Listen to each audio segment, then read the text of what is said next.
nggak dianggap keluarga. Dicoret dari kakak. Nah itu, ini kan akhirnya membuat mental kita jadi rusak Iya, gitu. mentalitas itu penting. Benar.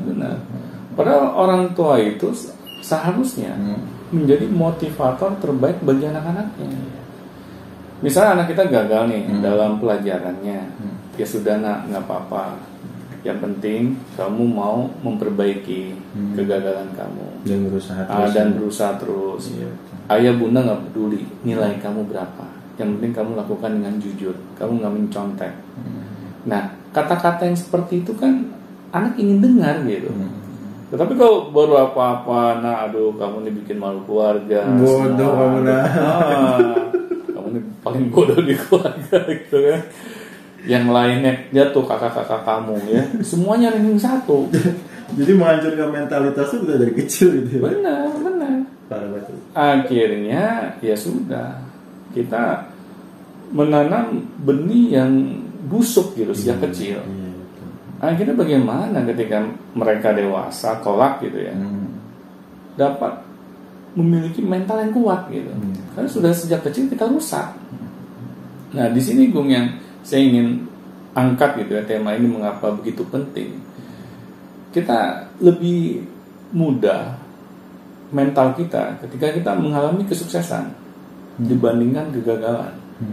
Misalnya kalau kesuksesan baru deh kita tantang tenteng gitu, kita PD kita meningkat pesat gitu, malah kadang sombong gitu. Ini yang seharusnya kita hindari gitu. Kalau kita mengalami kegagalan, seharusnya kita memiliki sikap yang sama. Rasa percaya diri kita tetap stabil gitu. Mengapa? Kalau menurut saya rasa percaya diri itu tidak boleh naik turun. Karena kalau kita dalam posisi kegagalan, tetapi rasa percaya diri kita turun, akhirnya kita akan sulit move on. Karena kita dalam fase yang low gitu, yang rendah gitu, terpuruk gitu dalam kehidupan kita. Kita terlalu berlebihan menyikapinya. Bolehlah kita misalnya meratapi kegagalan kita, tetapi jangan terlalu lama berada di posisi itu gitu. Cepat bangkit lagi gitu. Karena kalau kita berlama-lama di situ, akhirnya kita sulit gitu untuk meraih apa yang kita inginkan. Karena kita stucknya kelamaan. Dan itu mempengaruhi kehidupan kita ya. Benar, pastinya. Jadi, bangun jadi males kan ya kalau orang lagi gagal, kata putus cita gitu kan. Iya. Males mandi, males makan. Ya masa sih misalnya gara-gara kita punya ini ya polemik dalam hal percintaan gitu, kita diputus sama pacar kita, apalagi pacar kita misalnya selingkuh gitu. Gara-gara hal itu kita nggak mau pacaran lagi, kita menutup diri, malah tiba-tiba kita suka sama sesama jenis, gitu. Kacau kayak gitu kan. Pola pikirnya berarti di situ. Benar. Jadi kita mencari-cari alibi gitu, membenarkan posisi kita yang gagal itu. Padahal di sinilah kita seharusnya melakukan ini, introspeksi diri ke dalam gitu. Kenapa sih semua ini kejadian sama diri saya? Apa yang salah? Kita jangan salahkan pihak luar dulu gitu. Paling enak ya? Paling enak deh. Itu yang paling enak. Tetapi menjadi bumerang bagi kehidupan kita. Nah malahan kita harus tanya ke dalam diri kita, apa nih yang salah sama diri kita, mengapa sampai hal ini kejadian sama kita. Pasti kita juga sedikitnya memiliki peran di situ gitu. Ya mungkin pacar kita meninggalkan kita karena kitanya ya matanya suka jelalatan gitu kan.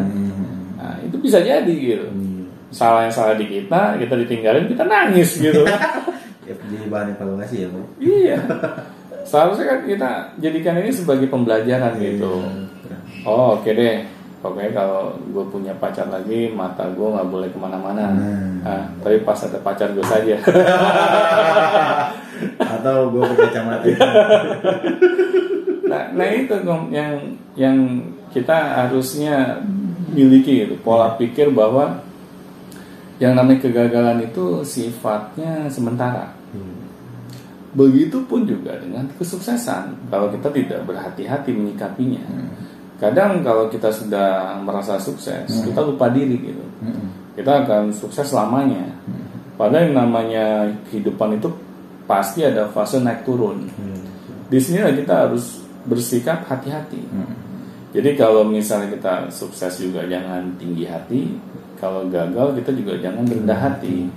Nah jadi di sini kesimpulannya kalau menurut saya, cara kita yang benar dalam menyikapi kegagalan itu adalah ketika kita mau sadar bahwa kegagalan itu ada cara tercepat, kita mengetahui cara yang benar itu seperti apa.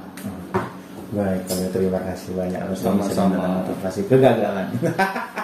Baik, siapapun yang mau bertanya tentang sesi ini silahkan langsung saja tanyakan di kolom komentar ataupun di link deskripsi, atau mau tentang pertanyaan lainnya silahkan bebas.